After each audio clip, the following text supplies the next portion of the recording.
I was on a run the other day and I was running with a lady I hadn't run with for ages, and she said, "So you've kept the weight off. How did you," off goes the conversation, and she's really interested in how I've been able to do that. So, and this morning I ran with someone and said, "I saw a picture of you somewhere from 2 years ago. My goodness, you're different, aren't you? You've just lost so much weight." So I find that instead of apologising and talking to people about, "I wonder if I could do that, I wish I could do this," this sort of almost regret, I'm now saying, this is what I do, this is what works. I've got a far more positive spin on health and diet and fitness than I've ever had. So instead of being almost not ashamed of myself, but disappointed in myself almost, I'm now going, you can do this, I can do this. I'm sort of proud of myself. So it's good for my self-esteem to feel like I'm able to talk it up rather than apologise for what I should do, but I don't. Now I go, yeah, I do this and it really works for me. You want to know how I do it? Let me tell you some more.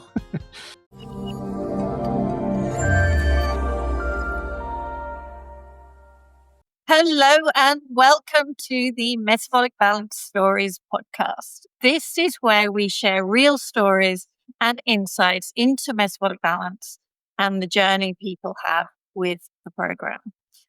I'm Cherry Wills and I'm your host today, and I'm delighted to welcome a client of Metabolic Balance, Bryce Davies. Bryce worked with practitioner Katie King, and he's joining us to really share his experience. So, hello, Bryce. How are you doing? G'day, Cherry. Well, thank you. Delighted to be here. Looking forward to having someone take an interest in this story. It's great. So, can you actually just share from the beginning, where was your health? Why did you embark on metabolic balance in the first place? Look, I've been a reasonably active, fit kind of a guy all my life, but I've always carried, I would say, 10 or 15 kilos more than I ever should have. And no amount of exercise or action fixed that. So I think the rubber hit the road for me. I did the Camino. I did the 800-kilometre walk across Spain, Camino, and I didn't lose any weight because I could eat for Australia and win gold. So I'm just very good at eating, but I'm also fit and active. So came back from the Camino and met a mate of mine who does park runs, and he'd been on Metabolic Balance and he was a different guy. So I just said, how did you do this? Because, I'm sick of carrying this extra weight. So that was what started it. Cool. So you are 61 now, I think. That's right. Yeah. And so where was your weight at that time? If you could share that. So January this year, I weighed 92.5 kilos. Okay. So you had a goal. What was your goal weight that you put, like 90, 85 or something? 80? Look, I wanted to get down to about 80. I think 80 was my main goal, which is 12 and a half kilos. That's a decent amount. And so that was the goal. And yeah. When was the last time you were 80 kilos then? I can't remember ever being 80 kilos. I've always been aiming for that, but never really getting there. Or if I got there, I was there for a couple of weeks and I didn't stay there. So it's always been a challenge to keep weight off. I mean, I think everybody on the planet does a diet because they want to change their life in January usually. So yeah, was it weight that was the main driver, or were there other health issues that you also It was weight. I'm a park runner and I trail run, so I run all the time, and I just constantly whinge when I go up the hills because I'm hauling. The way I talk about it now is I'm hauling 4 3-litre bottles of milk up the hills with me, and that's a lot of weight. I don't need that. So I think I was always aware that I just had too much around. I had a big belly, I had a big gut, and so that was what I saw in my mate at parkrun had disappeared, and he was smashing out times in park runs that I could only dream of, and he was a similar age and build to me, so I thought, I want what you've got. Yeah. So you got in touch with Katie? Yeah, well, my mate Marty was also talking to Katie, so he recommended her directly, and he explained to me the gist of it. He gave me a bit of a feel for it, and I said, I think I'm ready for something like I think you've got to be ready for that sort of a change, and I think I was. Yeah. How big a change was it then for you? Because I mean, like you're a fit guy. You've been doing a lot of exercise, so I imagine you weren't eating terribly badly, kind of thing, or were you? No, I would say we eat healthy. Like if you look at what we eat, it's meat and veg. There's a lot of that, but pasta, rice, no real food list like I've got now that I know I can digest really well. I had no concept of how that was impacting my diet, so it was probably confusing to me. Like I walked 800 kilometres and I didn't lose any weight, or I've run I've run about 10 half marathons and I never lose weight. So the saying I always say is you can't exercise your way out of a bad diet. So, but it was things like snacking, and it was things like overeating. Like I would really, like, I've been the disposal unit for my family for all my life. If there's extra food, give it to dad, he'll eat it, and I will, So I just had no real stop button on volumes of food, I don't think, either. So talk us through your journey. What sort of, how did it all unfold? So a couple of things were key for me. The expense of it, I balked at, and like, it was $1,200. That's a lot of money. And I balked at it initially, but then I thought, I've been mucking around with this for so long. It's time to take it seriously and get a coach and get, a program that I know works. I've seen it work in my mate Marty. So I think investing the money actually was really important, because it meant that I wasn't playing with this. This is the real deal. So although that was expensive and a barrier in some ways, it was also a game changer. It was something I really needed to do to make sure I wasn't just fucking around. I was serious. So that was the first thing. I think Katie explained really well that your palate's going to change. You're going to change what tastes good. And I wanted to believe it, because I didn't just want to go on a diet. I wanted to change my eating habits for the rest of my life. And I felt like this was a big investment and a way to do that. So the first few days of cleanse, where you don't really eat anything except veggies, was surprisingly effective, because I would then have a coffee without sugar. And I've had sugar and syrups in my coffee all my life. And I've been adamant that there's no way I could enjoy a coffee without sugar and syrups or stuff with it. I couldn't believe it. The week after that, I was having a coffee without sugar, and I'm going, it's not too bad. Or Greek yogurt instead of sugary yogurt. I've never, like, Greek yogurt tastes horrible. I eat Greek yogurt like crazy now. I buy 2-litre tubs of it and smash it in a couple of weeks. So I think getting sugar out of my diet was a really important thing that changed quite quickly, and my taste buds changed as to what I was able to enjoy. And that's a huge shift, because if you don't enjoy food, you won't stay on a diet. So I think it was a mental game to go, this is going to change, so expect it and roll with it. Yeah, absolutely. I mean, we have to enjoy our food. I would not be wanting to work with a program if it meant people wouldn't be enjoying their food. I mean, gosh, there's enough shitty things in the world. we need to nourish ourselves really well.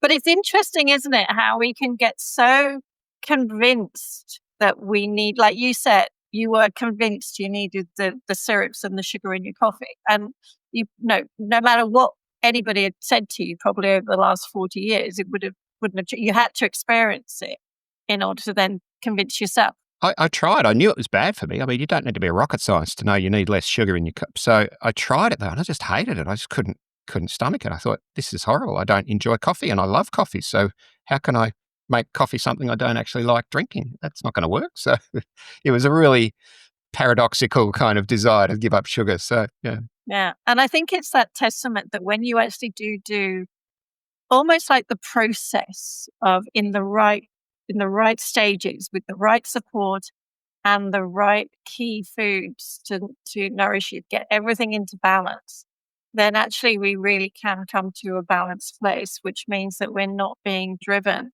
by foods like sugar or processed foods, or that we're not being drawn in the wrong place. Yeah, for sure. So next, what happened next? Look, I was pretty good. I was really disciplined, and I stuck to the program. And Katie's good, but you don't mess with Katie. She'll tell you straight. She's kind of she was a good coach for me, because like, she wasn't particularly warm and fuzzy. She was direct and honest, and told me what I needed to do. And if I did the wrong thing, she said, "Oh, that's not going to work." So she wasn't. She was what I needed. So that was good. And yeah, I think I was really curious about how some of the foods that I would have always eaten heaps of were now not on the table, literally, and that I needed to explore and experiment with different types of foods. So, for example, dal, like lentils and stuff, never really been into that. Now I cook up a big batch of lentils every few weeks and have that for lunch, especially in the winter. I love the dal in the winter. But yeah, amazing. There's some foods now that I eat like crazy. Like Greek yogurt is my go-to protein. I just love it and enjoy it with fruit. I have fruit with my, honestly, I can't get enough of it. I love it. And apples, like green apples. I've never eaten green apples. They're horrible apples, but now I have a green apple every single day. I think if I've done everything perfectly with metabolic balance, it's a green apple nearly every day. And it's just what I do. I look forward to my apple every day. So an apple a day keeps the doctor away is, I think, far more true than we would like to think, right? What do you think that could have kept you focused? What was it, the results you were feeling? Was it the simplicity? Was it the direction from Katie? Or was it, I don't know, all of them? What do you think really kept you focused? Look, I think it's results. I think keeping weight off and losing the sort of like I lost, there was one point I was 78.9 kilos. Like I went under 80 and I was almost worried, gosh, I'm going to waste away to nothing. I've never felt like that in my life. So those sort of results really inspired me. And I think because I run regularly with a community of people who love me and support me and are cheering me on, and when they saw me lose 12 kilos, they just celebrated everything. And I'd be running up a hill and my mates would kind of go, wow, you used to be so slow up these hills. Look at you go. And stuff like that. I didn't want to lose that. So I think that's a massive motivator. I just don't want to head into my old age heavy. Like old age is hard enough without being heavy. So that was a really important one. And I've got grandkids. I've got two daughters and they're having kids and I just want to be the sort of granddad that's got more energy than the kids, and at the moment that's where it's at. I've full of beans. So it's really motivating for me to stay on the diet, get this right and learn how to sustain that for the rest of my life so that as I get older, I'm going to be, a life giver, not a life drainer for the people I love. So cool. And I think it's that quality of life, actually. I mean, going into your 60s, a lot of men going into their 60s would be aches and pains, slowing down, too tired to do much, but that's not quality of life. That's not the quality of life you want anyway, is it? No. No, I've just signed up in 2026, I've got 3 big events. One is called a Backyard Ultra, which I'll expect to run 50 or more kilometres. That's New Year's Eve, so I'll be seeing in the New Year in a trail on the Glasshouse Mountains in Queensland. And I've signed up for the Noosa 50-kilometre trail and the Guzzler 50-kilometre trail. So I've got these scary big trail runs coming that, are pushing me, but why not? I'm fit, I'm light, I feel strong enough to do it. I've got a team around me that want me to succeed, and I've got a family that loves it that I'm fit. So what's not to do there? So yeah, it's really good. So looking back, thinking about that sort of the investment then in MB, it's 100% worth it. I hope you would agree. Oh, look, it is worth it. What is the cost of a healthy life? I mean, medical bills, doctors, like my back's good, my knees and all my body's good. I go to the doctor and they go, wow, you're doing great. So you save money, I think, when you invest properly and have, I guess, the right supports around you to help. I mean, other things like arthritis, it's a really interesting truth that my thumbs were really sore before metabolic balance, and so are my wife's. Now, my wife's been on a health journey too, but not metabolic balance. She's just lost weight. But her thumbs are killing her, and mine are fine. So there's that element of metabolic balance that I've got a sort of a sense that I'm not as inflamed as I used to be, and hips, all the things that used to hurt. I used to have a lot of hip pain and glute pain, and sure, I do exercises to keep that strong, but there's nowhere near the sort of debilitating pain that there used to be. And it's hard to really nail what causes that, but I'm going to say metabolic balance means I eat the sort of foods that don't inflame my joints, and I believe that. So I try and stick to it because of that as well. Yeah. And I think that's what we see that time and time again. And that is the analysis that provides you that food. And I think it's so, to me, I'm biased. Of course I'm biased, but it is that real matching of the foods. So it's so much more beyond weight loss. The weight loss is amazing. We love that. But it's got, I think it's more like a weight release. And the weight release is then done in a really holistic way that suits the body, that it's not, it is just that gradual release of what's no longer needed. What else would you say about MB, or the change in your health as well? I think what I wanted to do is develop good habits. And 10 months in, there are some habits, like I'm not strictly 100% on metabolic balance all the time, like treat meals and things like that happen. I mean, I went to Africa for a month and I really didn't stick to it at all. And I came back about 5 kilos heavier. But what I loved is I went straight back onto my true north of metabolic balance quite strictly, and I lost it, within a month.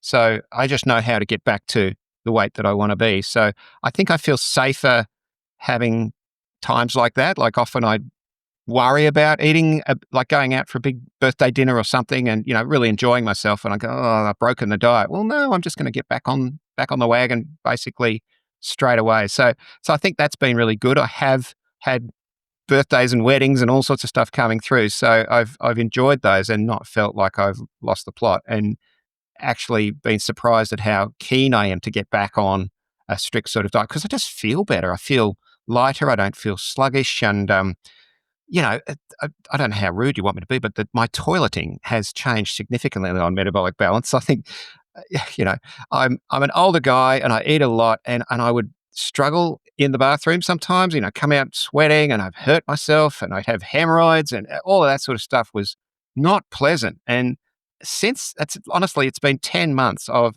smooth bowel movements that really, at the end of it, I go, that was easy, there's nothing. And after a big meal, I feel like it's not sort of kicking around in my guts for the next 24 hours. I kind of, it moves on. And that's a really important element. I think, like every year I do these bowel cancer tests, and I'm thinking it's all about how hard your bowels and all of that's got to work.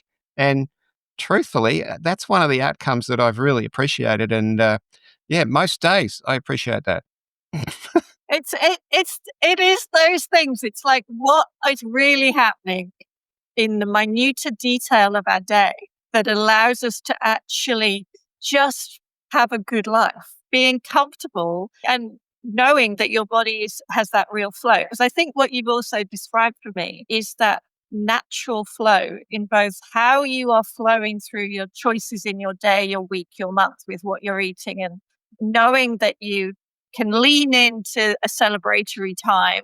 And then when things are normal and it's a Monday morning and you're just doing your thing, you know what you're going to nourish your body with and kind of restore the balance again without any great, there's no great difficulty. There's no difficulty in that. You just naturally know now what to do. And equally, there's the flow of the body movements, and the digestion can naturally flow. Whenever we are stuck in anything, that's where problems arise. That's how I always look at it. Yeah. I think the other one is water. I drink so much more water than I ever used to drink. And obviously that flushes out all sorts of toxins and chemicals, and my brain knows that. And I'm now, like, I'm holding up my 1.2 litre jug that goes with me everywhere. I'm sort of renowned for always having a massive jug of water, because I try and drink 2 or 3 of those every day. And I understand too that flushes things through, and it's good for me to drink a lot of water. And I just don't touch fizzy drinks or juice or anything like that. I just drink tons of water, and I love it. I've got big ice block things that keep it cold in the Queensland heat. So, no, it's good. Are you somebody that has worked with sort of nutritionists in the past, or is this your first foray into working with a nutritionist and really getting that personalized dietary advice? We visited nutritionists, my wife and I, and we kind of came away thinking, like, we already know that. Like, we know what healthy food is. We know what we should eat. We just eat too much of it and slip too often, and haven't got, I guess, the structure to know how to get back on track. And I think what I've liked about Metabolic Balance, like the app is really helpful in the first time when you're learning what the foods are that you're allowed to eat and how much and what are the volumes and so on. And I think for me, I had to find my own way to make that program work. And it probably isn't. I think that's the benefit of a coach. So Katie's been able to sort of tweak it for me, because I run so much. Like, I run 6 times a week, and so I'm hungry. And the portion sizes that she was allowing me, I'm just going, I'm ready to die. I've run 15 kilometers this morning. I don't need a piece of fruit and a bowl of, I need some bread and I need some protein. And, so she was able to sort of help me understand how to eat intuitively and mindfully. So I know what I should eat when I'm hungry, and when it's the snack. Snacking's probably the toughest part for me, is the snacking. Like, I'm hungry at 10 o'clock. And so on good days, I drink a lot of water when I'm hungry and I'm bored. I think I've got probably a little bit of ADHD, so I get bored pretty quick. And when I'm bored, I head for the fridge and head for whatever snacks are around. And if there's anything floating by, I'm tempted to go indulge. But I'm better and better at realizing if I'm bored or if I'm feeling peckish, 500 mils of water will do the trick, and that fixes it almost every time for me. So yeah. I mean, I think it's just that space to realign that's allowed you to see, to get that more intuitiveness about where the snacking and where the cravings are essentially coming from. Because I'm absolutely positive that the vast majority of people listening to this totally get the whole being drawn to snacking, being bored. I often talk about the 10 different types of hunger, because the hunger of when we need to eat food is just one.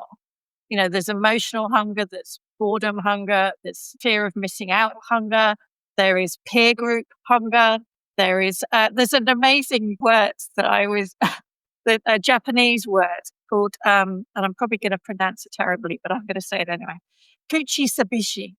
And this apparently means eating because my mouth is lonely. So the Japanese have even got a word to say that we want something in our mouths because it's lonely.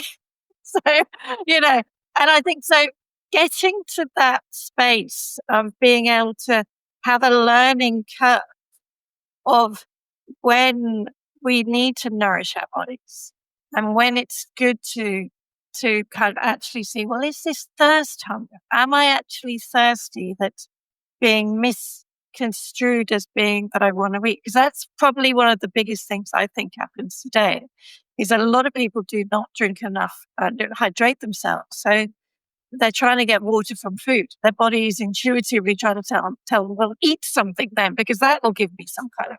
No, I can't believe, I can't stress that enough. I think comfort eating is huge in our society. We don't know how to feel. We don't know how to suffer particularly well, so we avoid it, or we medicate it, or we find ways to make it go away. And I think a good way to do that is to own it and say, actually, I don't need to eat. I'll have some water. So yeah, no, that's certainly been my journey, and I'm getting better at it. I'd love to say I never snack and I'm always a good boy, but I'm not. So, but I'm aware of it and get it right more than I get it wrong, I think. So yeah. And one of the things I often say is actually recognizing that I like to talk about learning to look after yourself in the right way, the right foods. It's a bit like your new favorite hobby. So like you've got this beautiful hobby, passion that you love to run, that you have that beautiful community around you. And that is something that gives you a lot of benefits in all different areas of your life. And also this new passion, I hope, of actually saying, I want to nourish my body in the right way. And I will navigate different situations. I will learn from them, because you learn different ways when you're doing the trail running or any other walk of life, whatever you actually do in your life. You learn different skills and tips and hacks and tricks. And that's the same thing that's going to come as you do more and more. We've got the holiday season coming up. So, how this will be the first Christmas that you've done well since so have you thought about that? Do you have any worries about that, or do you feel, this is a bit cruisy, I'll cruise this and see what happens? I don't worry about it at all. I'm going to love Christmas, and I'm going to eat whatever on the table and probably put on a few kilos. But I'll be back on Monday to be back on track. I'm not going to miss out on anything in terms of celebrating or being with family. I don't want to be the guy who says, oh no, I won't eat that because it's not on my diet. But I also can choose clean foods. Like, you can go to a restaurant, and I often have steak now because it's the cleanest meat or fish, and I don't have crumbed stuff or pasta or rice. Like pasta and rice, I'm almost not scared of, but I have it occasionally, but I don't like it because it clogs me up. Well, you've noticed that now. I really do. I notice it. Yeah. I don't do that. The other thing that I touch on is I will invest in quality food far more freely than I used to. I used to think, peaches, $10 a kilo. I can't really afford that. Now I just buy them because I eat fruit. I haven't bought burgers and chips and all that sort of stuff for $10. So I'll buy peaches, or I'll buy mangoes, or I'll buy, fruit. And eating healthy is quite, it feels expensive, but I'm not sure that it is. So there's been a real shift there for me, is I'll spend the money, like radishes. Never eaten radishes in my life, but it was one of the foods on my list to say, you can eat radishes. I've now got a reputation in my running community. He says, he's bringing radishes on his runs. What's wrong with this man? So, but I love radish now. I have it on my Ryvitas with avocado and things all the time now, and really enjoy it. But, I wouldn't even blink at paying $3 for bunch of radishes and just having that as part of my diet. So that's different, isn't it? It's investing in food that is good for you and not feeling bad about that. Yeah. And I love that that's become more of a, like, you're seeing that more and more because we can spend money on all sorts of things. And, it's incredible what people spend on their watch or their phone or their television that they sit in front of. And, and often that in society, we don't balk at that. We almost admire people for spending an awful lot of money on those kind of things. And then somehow we think, "Are you really going to spend that much money on some organic chicken or some nice fresh radishes?" It's just bringing it round to, well, what's really important, and it's feeling good. Have you had any sort of doctor appointments or anything like that? Probably not anything dramatic other than in my yearly checkups. I've just got nothing wrong with me. I'm could have all sorts of things. So is your doctor nicely amazed? Yeah. I mean, proud of me and well done. That sort of stuff is always there. I think that's so. I'm healthy. The doctor's appointments aren't of any concern at all. So no. Well, I had an interesting thing happen recently. I've had a pacemaker and I had what's called a vasovagal syncope. So I fainted a few times. This is 10 years ago. But for the last 10 years, the pacemaker only stops my heart going below 50 beats a minute. So there's nothing actually, I haven't got any heart disease or anything. I've got something wrong with my brain. My brain sends messages like it's the fainting thing. Anyway, the pacemaker wires have got a bit dodgy over the last 10 years. And so recently, they decided to turn the whole pacemaker off because they put me in hospital, tested everything and said, you don't need a pacemaker. You're fit as a bull. So this sense of, like, I've now got my pacemaker turned off in the last 12 months. Now, I'm not sure that's to do with metabolic balance, but it's to do with general health and well-being and doctors saying, actually, you don't need this thing anymore. It's obvious that it's not doing much and you've overcome the fainting was to do with dehydration and to do with sort of a little bit of, just health issues there. So that seems to have been really resolved, which is, another really good outcome. Yeah. It is. It's again just giving you a new potential future that's not necessarily one that sits in doctors' waiting rooms waiting for different tests, which often is what a lot of people can be sleepwalking into. Yeah, that's right. I mean, I was on a run the other day and I was running with a lady I hadn't run with for ages. And she said, so you've kept the weight off. How did you, like, off goes the conversation. And she's really interested in how I've been able to do that. So, and this morning I ran with someone and said, I saw a picture of you somewhere from 2 years ago. My goodness, you're different, aren't you? You've just lost so much weight. So I find that instead of apologizing and talking to people about, I wonder if I could do that, I wish I could do this, this sort of almost regret, I'm now saying, this is what I do, this is what works. I've got a far more positive, spin on health and diet and fitness than I've ever had. So instead of being almost not ashamed of myself, but disappointed in myself almost, I'm now going, you can do this, I can do this. I'm sort of proud of myself. So it's good for my self-esteem to feel like I'm able to talk it up rather than apologize for what I should do, but I don't. Now I go, yeah, I do this and it really works for me. You want to know how I do it? Let me tell you some more. I love it. Thank you. So, if somebody is sitting here listening to this and thinking, "Oh, should I give this a go?"